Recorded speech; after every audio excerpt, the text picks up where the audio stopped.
പബ്ലിക്കേഷൻസിൻ്റെ പ്രഥമ സുവർണ തൂലിക പുരസ്കാരം 2025 വിധി പ്രഖ്യാപനത്തിലേക്ക്.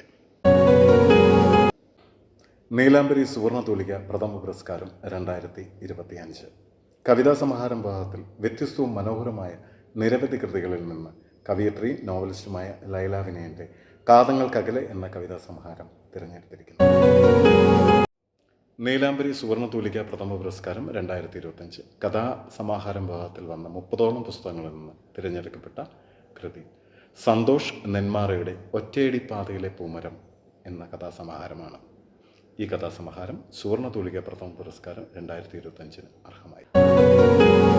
അടുത്തതായി മികച്ച നോവലിനുള്ള നീലാംബരി പ്രഥമ സുവർണ തൂലിക പുരസ്കാരം 2025 എഴുത്തുകാരി നോവലിസ്റ്റുമായ ശ്രീമതി ഇന്ദിരാ ബാലൻ്റെ ഞാൻ കൃഷ്ണ തിരഞ്ഞെടുത്തിരിക്കുന്നു. മികച്ച നാടകരചനയ്ക്കുള്ള നീലാംബരി പ്രഥമ സുവർണ തൂലിക പുരസ്കാരം 2025 കവിയും സാഹിത്യകാരനുമായ ശ്രീ ഉണ്ണികൃഷ്ണൻ മുതുകുളത്തിൻ്റെ നീലാംബരി തിരഞ്ഞെടുത്തിരിക്കുന്നു.